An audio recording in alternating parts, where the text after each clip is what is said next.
तर मित्रांनो, एका स्पेशल सुपर क्लासमध्ये आपले मनापासून स्वागत आहे. आणि आज आपण मागच्या सुपर क्लाससारखेच अतिशय महत्त्वाचे जी.के प्रश्न कव्हर केलेले आहेत, जे आपल्याला महाराष्ट्रातील प्रत्येक भरतीसाठी उपयुक्त असणारे प्रश्न असतील. आणि त्यामुळे आपल्याला या सुपर क्लासला सुरूपासून शेवटपर्यंत नक्कीच पाहायचं आहे. ही एक रिक्वेस्ट आहे. तसेच चॅनलवर तुम्ही नवीन आला असाल तर सबस्क्राईब लगेच करून घ्या. अशाच प्रकारची स्पेशल सुपर क्लास पुढेही एकदम फ्रीमध्ये पाहण्यासाठी या सुपर क्लासला सुरुवात करूया. सर्वात पहिला प्रश्न पाहूया. प्रश्न या ठिकाणी आपल्या समोर असा आहे की या ठिकाणी निवडणूक आयुक्ताची नेमणूक कोणता व्यक्ती करत असतो. निवडणूक आयुक्ताची नेमणूक कोणता व्यक्ती करतो. ऑप्शन क्रमांक 3 योग्य राहील. राज्यपाल हा जो व्यक्ती आहे तो निवडणूक आयुक्ताची एक नेमणूक करत असतो. पुढचा प्रश्न, निवडणूक आयुक्तांना शपथ कोणता व्यक्ती देत असतो. निवडणूक आयुक्तांना शपथ कोणता व्यक्ती देत असतो. ऑप्शन क्रमांक 3 योग्य राहील. राज्यपाल हा जो व्यक्ती आहे तो निवडणूक आयुक्तांना एक शपथ देण्याचे काम करत असतो. पुढचा प्रश्न, निवडणूक आयुक्त आपला राजीनामा कोणाकडे देत असतात. निवडणूक आयुक्त आपला राजीनामा कोणत्या व्यक्तीकडे देत असतात. ऑप्शन क्रमांक 4 योग्य राहील. निवडणूक आयुक्त आपला जो राजीनामा आहे तो राज्यपाल या व्यक्तीकडे देत असतो. पुढचा प्रश्न, या ठिकाणी भारतातून कोणतेही राज्य निघून जाणार नाही असे कशामध्ये सांगण्यात आलेले आहे. भारतातून कोणतेही राज्य निघून जाणार नाही असे कशामध्ये सांगण्यात आलेले आहे. ऑप्शन क्रमांक 1 योग्य राहील. राज्यघटनेच्या उद्देशपत्रिकेमध्ये भारतातून कोणतेही राज्य निघून जाणार नाही असे एक सांगण्यात आलेले आहे. पुढचा प्रश्न, राज्यघटनेमध्ये मूलभूत हक्काविषयी कोणत्या भागात तरतूद करण्यात आलेली आहे. राज्यघटनेमध्ये मूलभूत हक्काविषयी कोणत्या भागामध्ये तरतूद करण्यात आली आहे. ऑप्शन क्रमांक 2 योग्य राहील. या ठिकाणी राज्यघटनेच्या 3ऱ्या भागामध्ये मूलभूत हक्काविषयी एक तरतूद करण्यात आलेली आहे. पुढचा प्रश्न, भारतीय रेल्वेने प्रथम कोणत्या देशात पार्सल सेवा सुरू केलेली आहे. भारतीय रेल्वेने सर्वप्रथम कोणत्या देशामध्ये पार्सल सेवा सुरू केली आहे. ऑप्शन क्रमांक 1 योग्य राहील. भारतीय रेल्वेने बांगलादेश या देशामध्ये पार्सल सेवा एक सुरू केलेली आहे. पुढचा प्रश्न पाहूया. भारतामध्ये रेल्वेची सुरुवात कोणाच्या काळामध्ये झालेली आहे. भारतामध्ये रेल्वेची सुरुवात कोणाच्या काळामध्ये झालेली आहे. ऑप्शन क्रमांक 3 योग्य राहील. लॉर्ड डलहौसी यांच्या काळामध्ये भारतामध्ये एक रेल्वेची सुरुवात झालेली आहे. पुढचा प्रश्न पाहूया. देशातील पहिली खाजगी रेल्वे खालीलपैकी कोणती आहे ते सांगायचं आहे.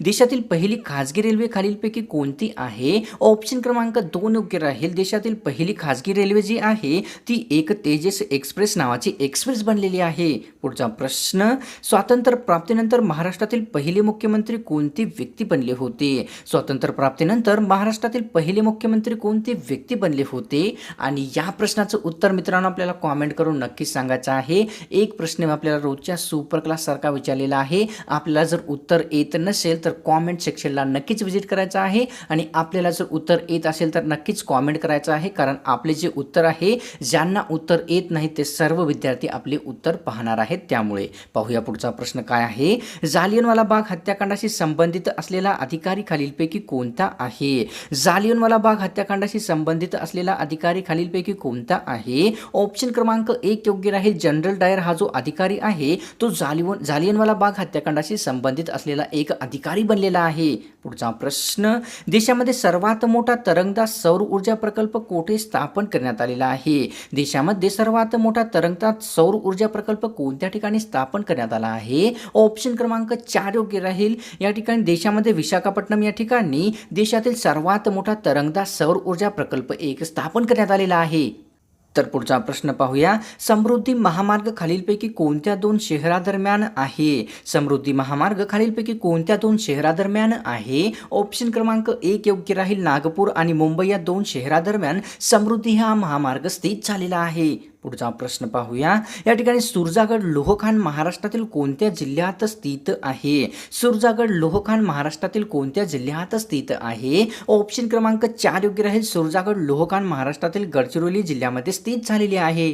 पुढचा प्रश्न, महाराष्ट्र आरोग्य विद्यापीठ कोणत्या जिल्ह्यामध्ये स्थित आहे. महाराष्ट्र आरोग्य विद्यापीठ कोणत्या जिल्ह्यामध्ये स्थित आहे. ऑप्शन क्रमांक 2 योग्य राहील. महाराष्ट्रातील नागपूर या जिल्ह्यामध्ये किंवा शहरामध्ये महाराष्ट्र आरोग्य विद्यापीठाची स्थापना करण्यात आलेली आहे. पुढचा प्रश्न, सारनाथ या ठिकाणी खालीलपैकी कोणती वास्तू स्थित आहे ते सांगायचं आहे. मित्रांनो, सारनाथ या ठिकाणी खालीलपैकी कोणती वास्तू स्थित आहे. ऑप्शन क्रमांक 1 योग्य राहील. अशोक स्तंभ ही जी वास्तू आहे ते सारनाथ या ठिकाणी स्थित झालेली आहे. पुढचा प्रश्न, कारगिल युद्धामध्ये एकूण किती भारतीय सैनिकांचा प्राण गेला होता किंवा शहीद झाले होते ते सांगायचं आहे. कारगिल युद्धामध्ये एकूण किती भारतीय सैनिकांचे प्राण गेले होते किंवा या ठिकाणी शहीद झाले होते. ऑप्शन क्रमांक 4 योग्य राहील मित्रांनो. 527 एवढे सैनिक जे आहेत ते कारगिल युद्धामध्ये या ठिकाणी शहीद झालेले आहेत. पुढचा प्रश्न पाहूया.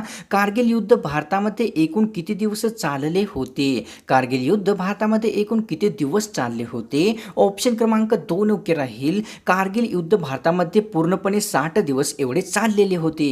पुढचा प्रश्न, कारगिल युद्ध खालीलपैकी कोणत्या वर्षी घडले आहे. कारगिल युद्ध खालीलपैकी कोणत्या वर्षी घडले आहे. ऑप्शन क्रमांक 1 योग्य राहील. 1999 या वर्षी कारगिल युद्ध हे भारतामध्ये घडलेले आहे. पुढचा प्रश्न, कारगिल युद्धाच्या वेळेस भारताचे पंतप्रधान खालीलपैकी कोणते व्यक्ती होते. कारगिल युद्धाच्या वेळेस भारताचे पंतप्रधान कोणती व्यक्ती होते. ऑप्शन क्रमांक 3 योग्य राहील. मनमोहन सिंग हे जे पंतप्रधान होते ते कारगिल युद्धाच्या वेळेस भारताचे एक पंतप्रधान व्यक्ती बनलेले होते. पुढचा प्रश्न, खालीलपैकी कोणत्या व्यक्तीला जन्मठेप म्हणजेच काळ्या पाण्याची सजा सुनावली गेली होती. खालीलपैकी कोणत्या व्यक्तीला जन्मठेप म्हणजेच काळ्या पाण्याची शिक्षा ठोठावली गेली होती. ऑप्शन क्रमांक 3 योग्य राहील. वासुदेव बळवंत फडके यांना काळ्या पाण्याची म्हणजेच जन्मठेप एक सजा सुनावली होती. पुढचा प्रश्न, अंदमान निकोबार या केंद्रशासित प्रदेशासाठी कोणते उच्च न्यायालय आहे.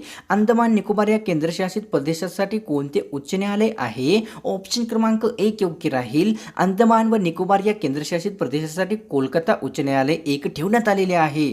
पुढचा प्रश्न, नायगाव हे अभयारण्य खालीलपैकी कशासाठी प्रसिद्ध आहे. नायगाव हे अभयारण्य खालीलपैकी कोणत्या प्राण्यासाठी प्रसिद्ध आहे. ऑप्शन क्रमांक मित्रांनो 1 योग्य राहील. नायगाव हे अभयारण्य मोरांसाठी प्रसिद्ध असलेले एक अभयारण्य बनलेले आहे. पुढचा प्रश्न पाहूया. या ठिकाणी तलावातील मासेमारी मोठ्या प्रमाणामध्ये कोणत्या जिल्ह्यात केली जात असते. तलावातील मासेमारी कोणत्या जिल्ह्यामध्ये मोठ्या प्रमाणामध्ये केली जात असते. ऑप्शन क्रमांक 2 योग्य राहील. तलावातील मासेमारी भंडारा जिल्ह्यामध्ये महाराष्ट्रामध्ये सर्वात मोठ्या प्रमाणामध्ये एक केली जात असते. मित्रांनो, अनअकॅडमी हे भारतातील सर्वात मोठे प्लॅटफॉर्म आपल्यासाठी सर्वांसाठी एकदम फ्रीचे क्लासेस घेऊन आलेले आहेत, ज्यामध्ये आपल्याला महाराष्ट्रातील टॉप एज्युकेटर्स शिकवणार आहेत. आणि आपल्याला फ्रीचे क्लासेस पाहण्यासाठी कुठल्याच प्रकारचा खर्च करायची गरज नाही. आपण फ्रीचे क्लासेस एकदम फ्रीमध्ये पाहू शकता.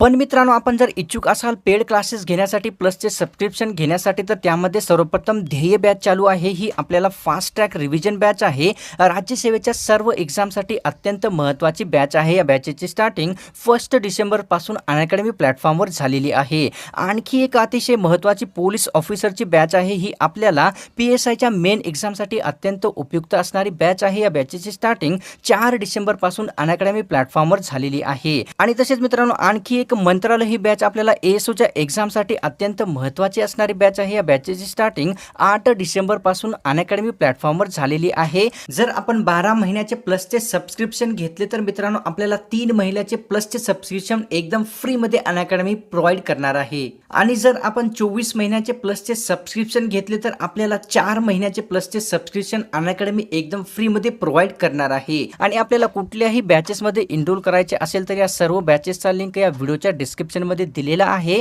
आपण जाऊन चेक करू शकता. आणि आपल्याला कुठल्याही बॅचेसमध्ये इनरोल करायचे असेल तर एक्झाम 10 हा कोड जरूर यूज करायचा आहे, ज्यामध्ये आपल्याला 10% डिस्काउंट दिले जाईल.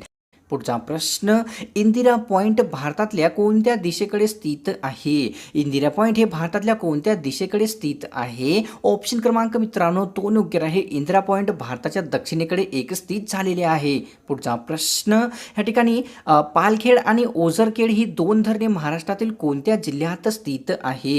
या ठिकाणी पालखेड आणि ओझरखेड ही 2 धरणे महाराष्ट्रातील कोणत्या जिल्ह्यात स्थित आहेत. ऑप्शन क्रमांक 4 योग्य राहील. महाराष्ट्रातील नाशिक या जिल्ह्यामध्ये पालखेड आणि ओझरखेड ही 2 प्रसिद्ध धरणे स्थित झालेली आहेत. पुढचा प्रश्न, भारताचे पितामह आणि ग्रँड ओल्ड मॅन असे कोणत्या व्यक्तीला म्हटले जात असते. भारताचे पितामह आणि ग्रँड ओल्ड मॅन असे कोणत्या व्यक्तीला म्हटले जाते. ऑप्शन क्रमांक 2 योग्य राहील. दादाभाई नौरोजी यांना भारताचे पितामह तसेच ग्रँड ओल्ड मॅन या नावाने ओळखले जात असते. पुढचा प्रश्न, शिवाजी महाराजांनी प्रतापगड येथे कोणाचा वध केला होता. शिवाजी महाराजांनी प्रतापगड या ठिकाणी कोणाचा वध केला होता. ऑप्शन क्रमांक 2 योग्य राहील मित्रांनो. शिवाजी महाराजांनी प्रतापगड येथे अफजल खानाचा एक वध केलेला होता. पुढचा प्रश्न, नीती आयोगाचे मुख्यालय खालीलपैकी कोणत्या शहरामध्ये स्थित आहे? नीती आयोगाचे मुख्यालय खालीलपैकी कोणत्या शहरामध्ये स्थित आहे? ऑप्शन क्रमांक 1 योग्य राहील. नीती आयोगाचे जे मुख्यालय आहे ते भारतातील नवी दिल्ली या ठिकाणी स्थित झालेले आहे. पुढचा प्रश्न, या ठिकाणी इम्पेरियल बँक ऑफ इंडिया हे कोणत्या बँकेचे पूर्वीचे नाव होते? इम्पेरियल बँक ऑफ इंडिया हे कोणत्या बँकेचे पूर्वीचे नाव होते? ऑप्शन क्रमांक 2 योग्य राहील. स्टेट बँक ऑफ इंडियाचे इम्पेरियल बँक ऑफ इंडिया हे एक पूर्वीचे नाव ठेवण्यात आलेले होते. पुढचा प्रश्न, कापसाच्या छोट्या तंतूला दुसऱ्या कोणत्या नावाने ओळखले जात असते? कापसाच्या छोट्या तंतूला दुसऱ्या कोणत्या नावाने ओळखले जाते? ऑप्शन क्रमांक 2 योग्य राहील. कापसाच्या छोट्या तंतूला रोम या दुसऱ्या नावाने एक ओळखले जात असते. पुढचा प्रश्न पाहूया.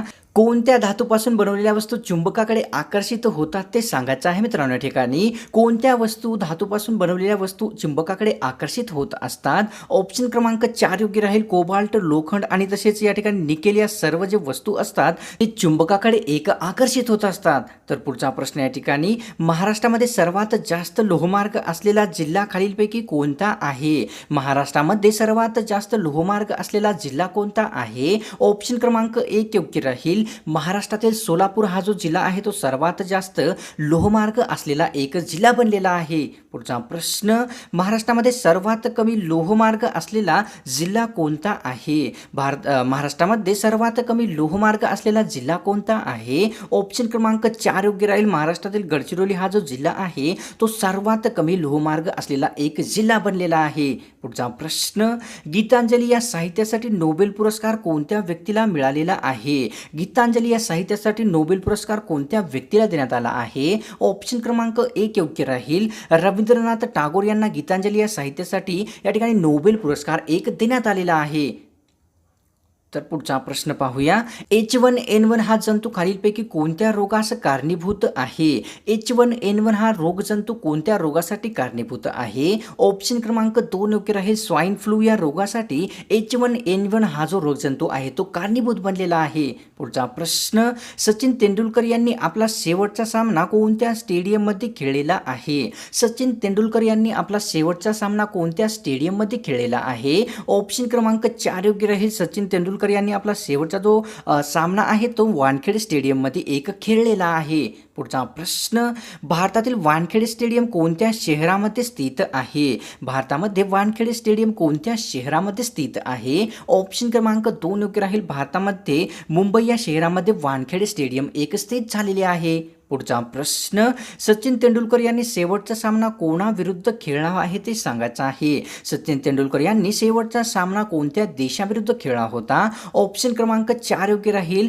वेस्ट इंडिज या देशासोबत सचिन तेंडुलकर यांनी आपला शेवटचा सामना खेळलेला आहे. पुढचा प्रश्न, नथुराम गोडसे ही व्यक्ती कोणाच्या हत्येची जबाबदार व्यक्ती आहे? नथुराम गोडसे ही व्यक्ती कोणाच्या हत्येची जबाबदार व्यक्ती आहे? ऑप्शन क्रमांक 2 योग्य राहील. महात्मा गांधी यांच्या हत्येची जबाबदार नथुराम गोडसे ही एक व्यक्ती बनलेली आहे. पुढचा प्रश्न, 15 नोव्हेंबर 1949 रोजी कोणत्या व्यक्तीला फाशी देण्यात आलेली आहे? 15 नोव्हेंबर 1949 रोजी खालीलपैकी कोणत्या व्यक्तीला फाशी देण्यात आली आहे? ऑप्शन क्रमांक 1 योग्य राहील. नथुराम गोडसे यांना 15 नोव्हेंबर 1949 रोजी एक फाशी देण्यात आलेली आहे. महाराष्ट्रात मालवणी ही भाषा प्रामुख्याने कोणत्या विभागामध्ये बोलली जात असते? महाराष्ट्रामध्ये मालवणी ही भाषा प्रामुख्याने कोणत्या विभागात बोलली जात असते? ऑप्शन क्रमांक 2 योग्य राहील. महाराष्ट्रामध्ये कोकण विभागामध्ये मालवणी ही भाषा प्रमुख प्रमाणाने बोलली जात असते. पुढचा प्रश्न, चाणक्यपुरी धरणातून 1910 या वर्षी कोणता कालवा हा अलग करण्यात आलेला आहे ते सांगायचं आहे मित्रांनो. चाणक्यपुरी धरणातून 1910 या वर्षी कोणता कालवा हा तयार करण्यात आलेला आहे? ऑप्शन क्रमांक 1 योग्य राहील. चाणक्यपुरी धरणातून 1910 या वर्षी गिरणा कालवा हा तयार करण्यात आलेला आहे. पुढचा प्रश्न, राजद्रोहाच्या आरोपाखाली खालीलपैकी कोणत्या व्यक्तीला शिक्षा झाली होती? राजद्रोहाच्या आरोपाखाली खालीलपैकी कोणत्या व्यक्तीला शिक्षा झाली होती? ऑप्शन क्रमांक 3 योग्य राहील. लोकमान्य टिळक यांना राजद्रोहाच्या आरोपाखाली एक शिक्षा झालेली आहे. पुढचा प्रश्न या ठिकाणी ॲड्रेनल ही ग्रंथी मानवी शरीरातील कशाचे नियंत्रण करत असते? ॲड्रेनल ही ग्रंथी मानवी शरीरातील कशाचे नियंत्रण करत असते? तर ऑप्शन या ठिकाणी 2 योग्य राहील. ॲड्रेनल ही जी ग्रंथी असते ती मानवी शरीरातील क्षाराचे एक नियंत्रण करत असते. पुढचा प्रश्न ॲड्रेनल ही ग्रंथी मानवी शरीरातील कोणत्या अवयवाशी संबंधित आहे? ॲड्रेनल ही ग्रंथी मानवी शरीरातील कोणत्या अवयवाशी संबंधित आहे? ऑप्शन क्रमांक 1 योग्य राहील. ॲड्रेनल ही जी ग्रंथी आहे ते मानवी शरीरातील मूत्रपिंडाशी एक संबंधित असलेली ग्रंथी आहे. तर मित्रांनो, आजची स्पेशल सुपर क्लास आपल्याला कशी वाटली? मला तर नक्कीच ही गॅरंटी आहे की आपल्याला सुपर क्लास आवडलेलीच आहे आणि त्यामुळे या चॅनलला सबस्क्राईब केल्याशिवाय आपल्याला बिलकुलच नाही जायचं आहे. जर तुम्ही चॅनलवर पहिली वेळेस आला असाल तर, किंवा आपण जर सबस्क्राईब केले नसेल तर. आणि तसेच या सुपर क्लासला सोडण्यापूर्वी एकच आशा आहे की सुपर क्लासला एक लाईक नक्कीच करायचा आहे. लाईक केल्याशिवाय या सुपर क्लासला बिलकुलच सोडायचं नाही. आणि या ठिकाणी मित्रांनो मी आपल्याला मिळतो एका नव्या स्पेशल सुपर क्लासमध्ये.